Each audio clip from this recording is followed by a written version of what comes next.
Hey, family, how are we feeling today? Good to be with you again.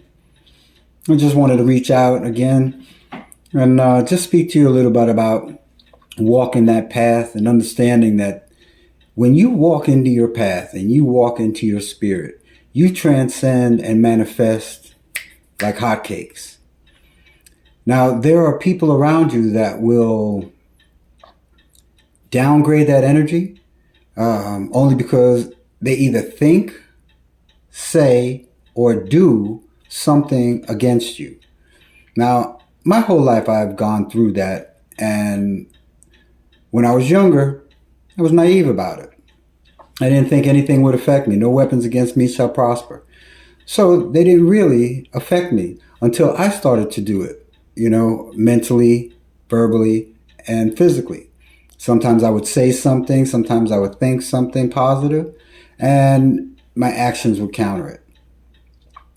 Now, we have to understand that energy is, we're able to soak up energy, we're able to feel energy, we're able to absorb energy. So if you're resonating in a low vibration, of course you're going to pick up other lower vibrations, and when you have these low vibrations, that could bring you down.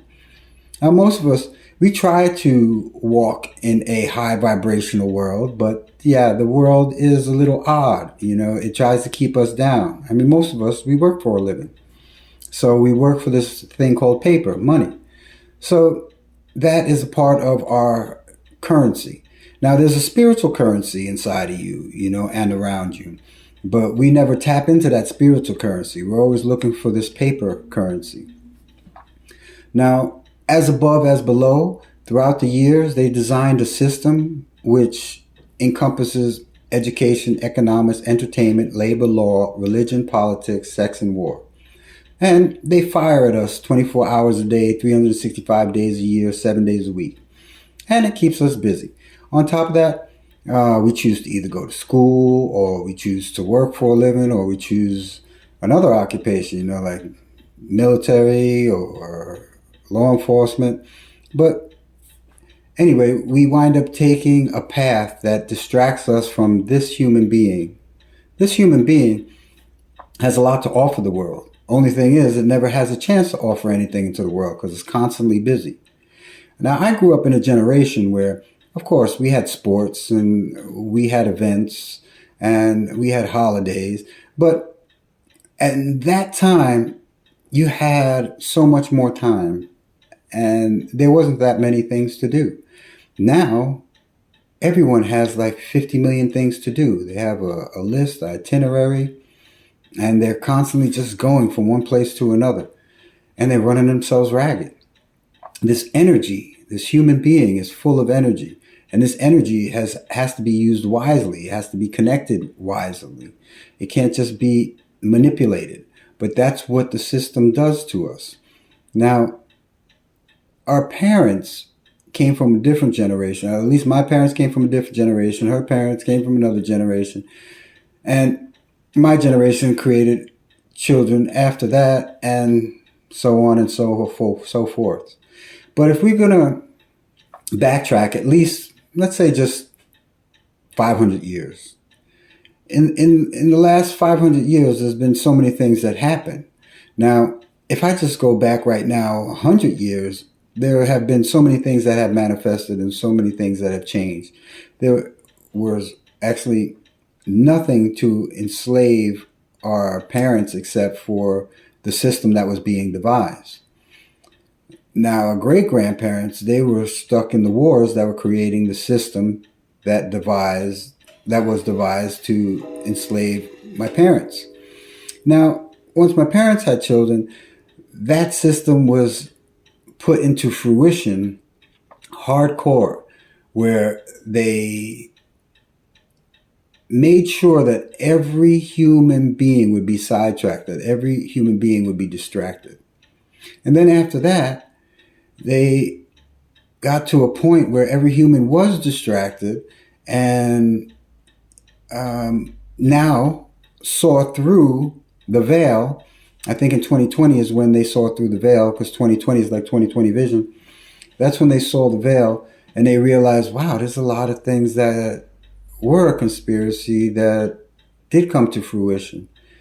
In my generation, well, right before my generation came out, they coined the phrase conspiracy theory and they weren't allowed to speak about it. Before that, not too many people had the television or television to come out and teach you something and have you envision it and believe it. Now, if you look at the world now, everyone has a square God. Everyone has a telephone or a computer or a tablet or something. So they are enslaved to that maybe 8, 9 hours a day.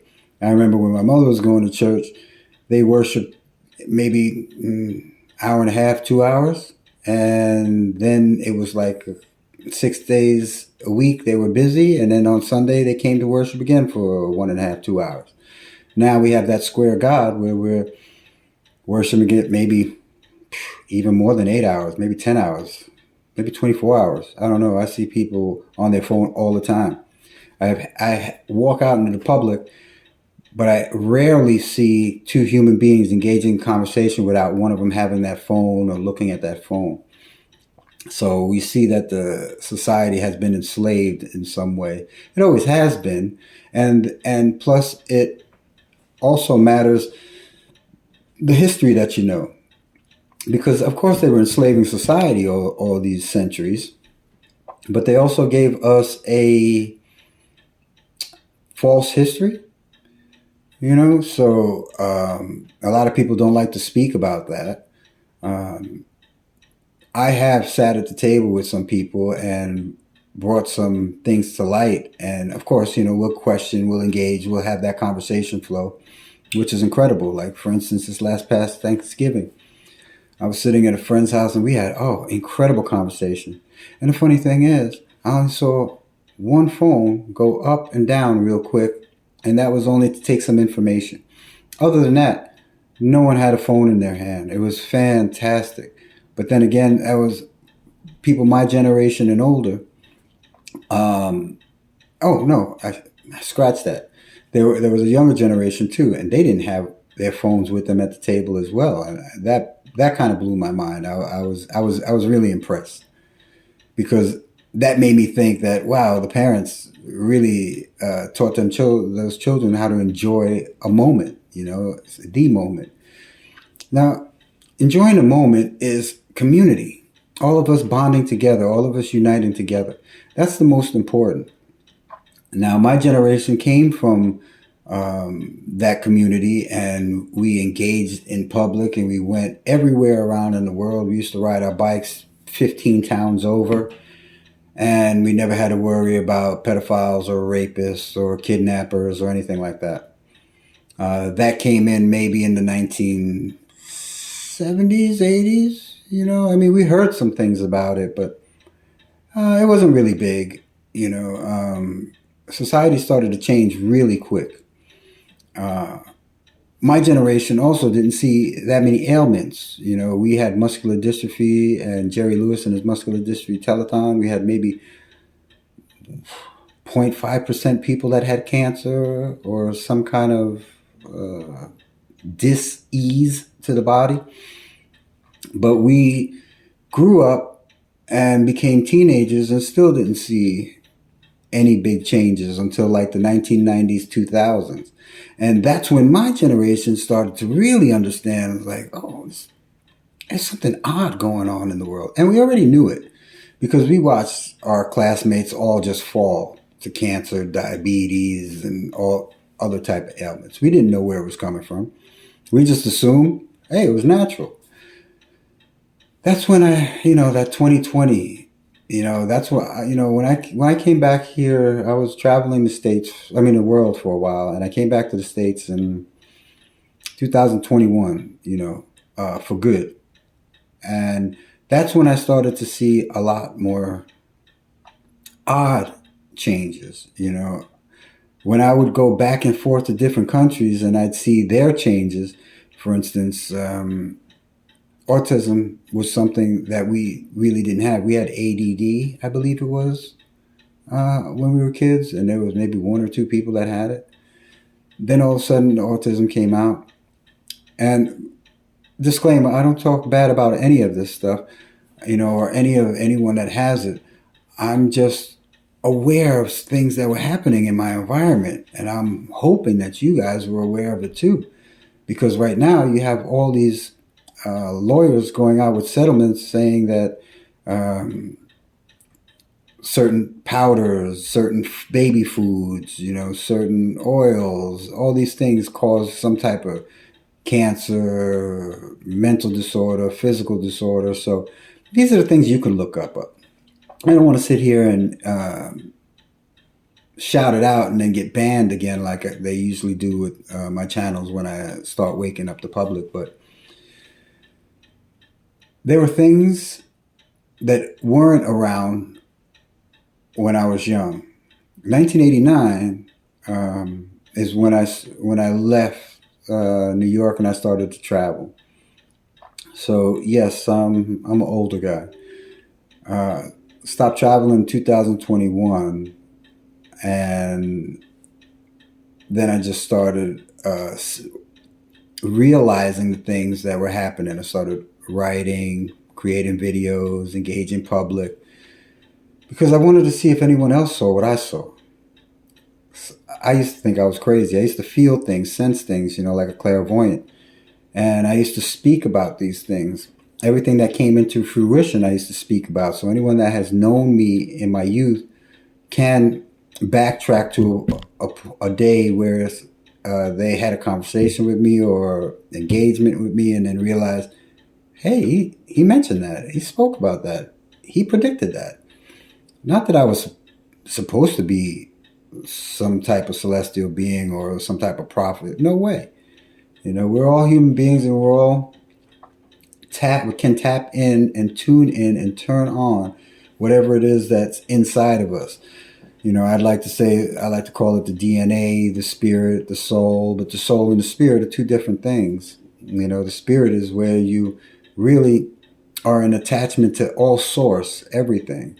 And the soul is that energy, which consists of the several bodies that we have, celestial, astral, mental, ethereal, and so forth. We're supposed to balance all those bodies in order to understand ourselves.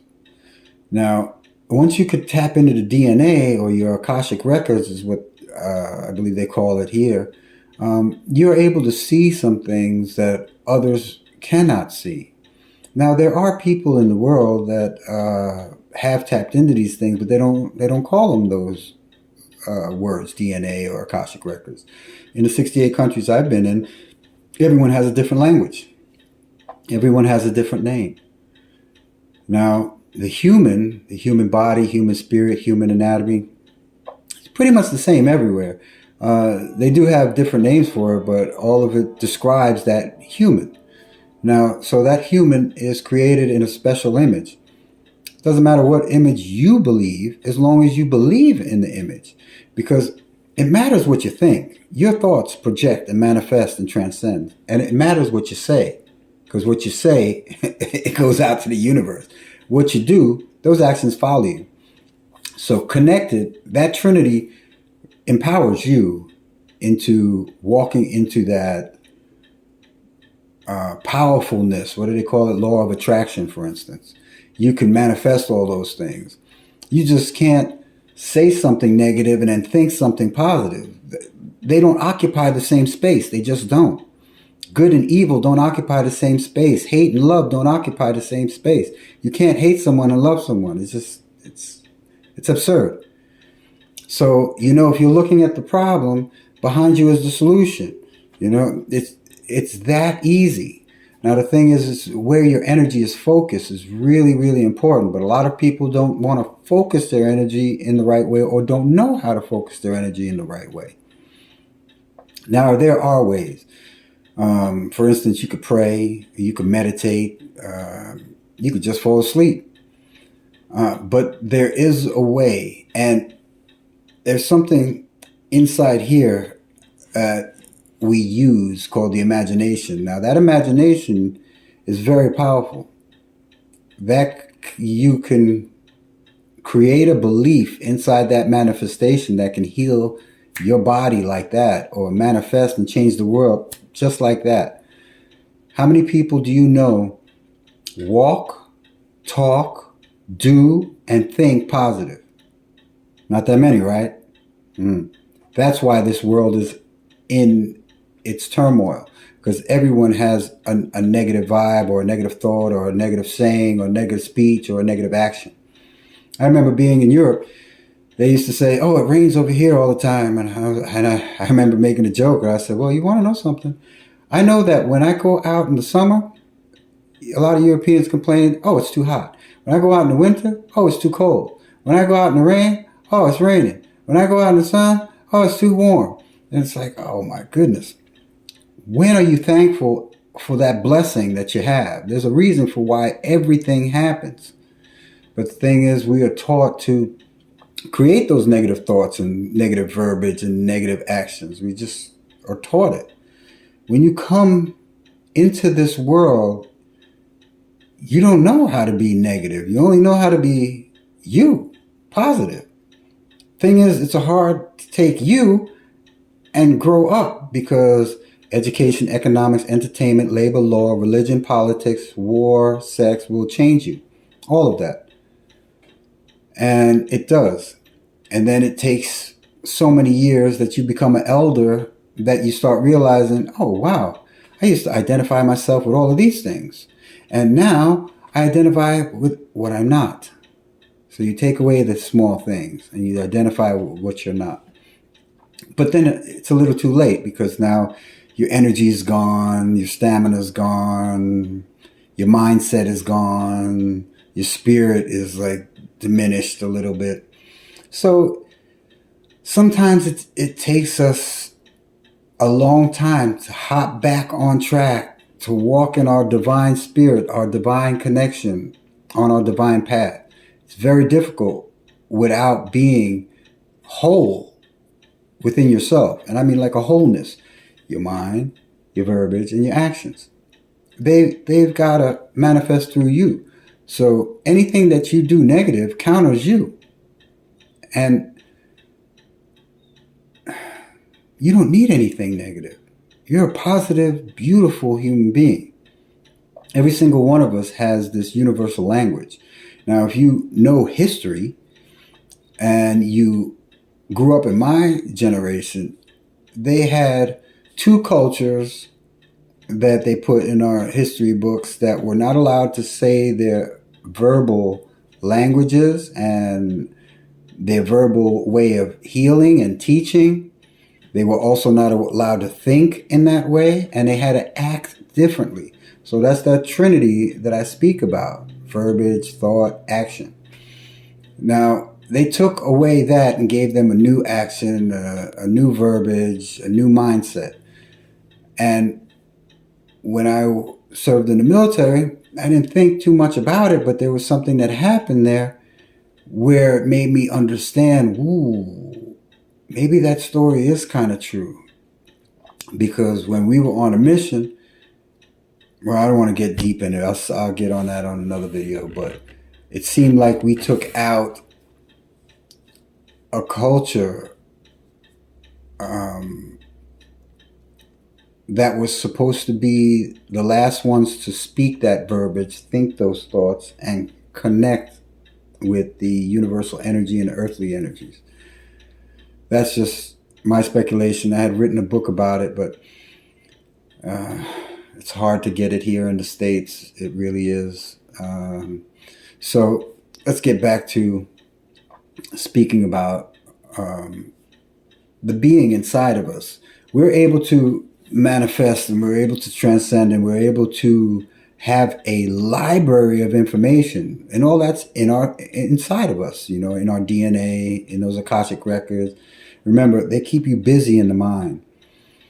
And they keep you busy in the mind, going to school, going through the education, watching entertainment, that list that I told you about. Now, if you want to have a brilliant idea for yourself, what do? You go back into the mind, go into one of those closets from those educational institutions, pick out something and try to create a new idea. Can't. Idea's already in there and it was already embedded in the head. So technically there is no fresh new idea.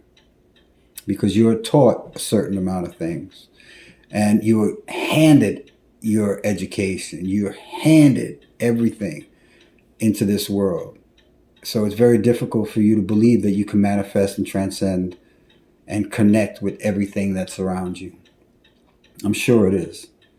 But there are so many people in my generation that do understand that we can manifest certain things.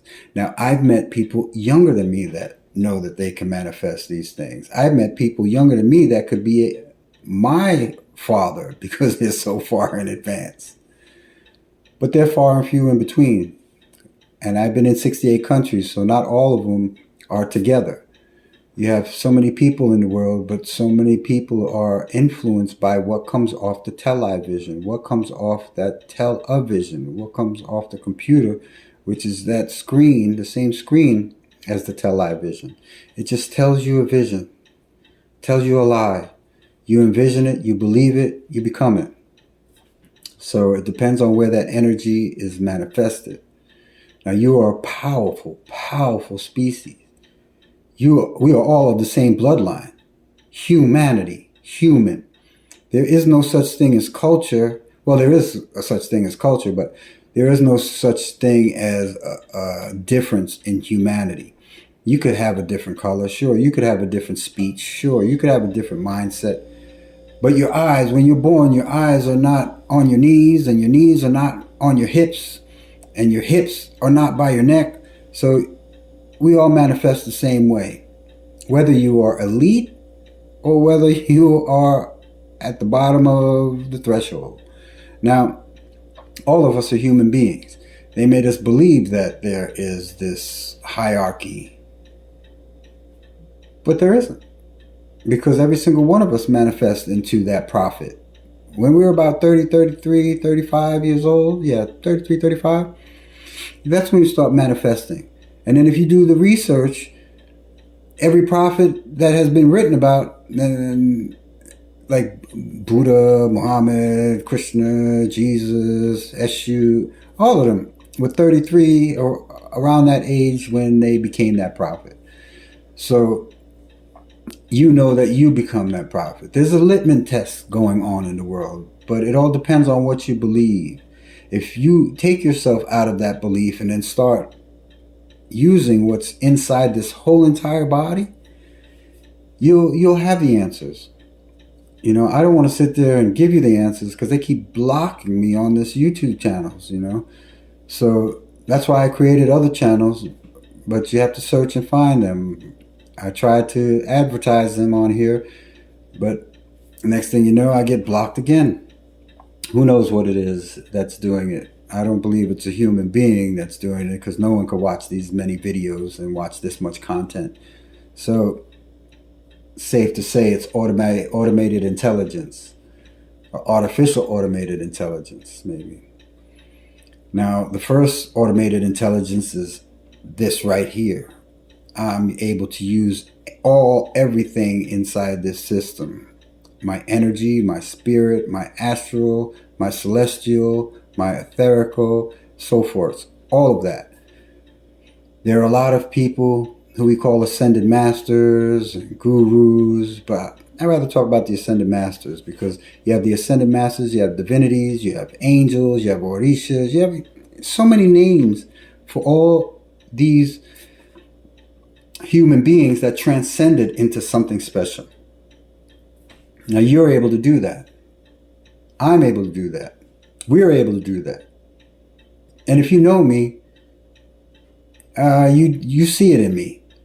Now, I don't sit there and allow the wings to flap, and I don't sit there and allow the rooster to crow, because you are a part of me and I'm a part of you. That's what my In Lakesh means. I am another of yourself.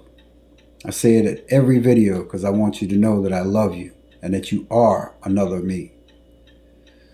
So I just wanted to reach out to you guys and let you think about what I said today, because you are able to manifest everything. You are able to change this world. Lickety split. You got to tap in, turn on, tune in. And once you do, We'll unite. I love you guys in Lakesh.